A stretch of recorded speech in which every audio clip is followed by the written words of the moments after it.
বাংলাদেশে বেশ কয়েকজন যুবক ফিলিস্তিনের যুদ্ধে অংশগ্রহণ করেছে। যুদ্ধ তো না, একটা একতরফা ভাবে মুসলমান নির্ধারণ করা হচ্ছে। পত্র পত্রিকায়, সোশ্যাল মিডিয়ায় যেভাবে ছবি এসেছে, ওই ছবির দিকে তাকানো যায় না, ওটা দেখা যায় না, অসহ্য লাগে, অসহনীয় লাগে। প্রিয় ভাইরা, আজকে আমার মনে পড়ছে শহীদ রাষ্ট্রপতি জিয়া রহমানের কথা। আমি কৃতজ্ঞ চিত্রে শহীদ রাষ্ট্রপতি জিয়া রহমানের কথা আমি স্মরণ করব, যিনি ইরাক-ইরান যুদ্ধের বন্ধে হস্তক্ষেপ করেছিলেন। আমি বিশ্বাস করি যদি আজকে শহীদ রাষ্ট্রপতি জিয়া রহমান বেঁচে থাকতেন, এমন ভূমিকা নিতেন যে ইসরায়েল এই অপকর্ম করার সাহস করত না। বাংলাদেশে এমন নেতৃত্ব প্রয়োজন, জিয়া রহমান দরকার। এই জিয়া রহমান যিনি সারা বিশ্বের মুসলিমদেরকে নেতৃত্ব দিতে পারবে। আমরা বিশ্বাস করি আমাদের নেতা তারেক রহমান তার যোগ্য উত্তরসূরি। আজকের এই সময় যদি আমি কথা বলি, অনেকে বলবেন যে চামচাগিরি করতেছে। না, চামচা না, উনি পারবেন। আমি মনে করি উনি ওনার অবস্থান থেকে ব্যবস্থা নেবেন।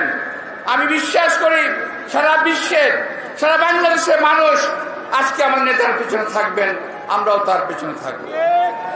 প্রিয় ভাইয়েরা, আমরা এই কথা বলে, এই সভা করে, সংহতি প্রকাশ করে সময় সেবন করতে পারি, কিন্তু কার্যকর পদক্ষেপ যদি আমরা না নেই, যদি জাতিসংঘ যদি কার্যকর পদক্ষেপ না নেয়, যদি আমরা যারা এই সমস্ত অপকর্মের সহযোগী তাদের বিরুদ্ধে ব্যবস্থা যদি আমরা না নেই, ইসরায়েলের এই শাসন, এই অত্যাচার চলতেই থাকবে এবং একে একে তারা মুসলিম রাজ্যগুলো, রাষ্ট্রগুলোকে ধ্বংস করে দেবে, মুসলমানদেরকে সারা বিশ্বের কোথাও টিকতে দেবে না।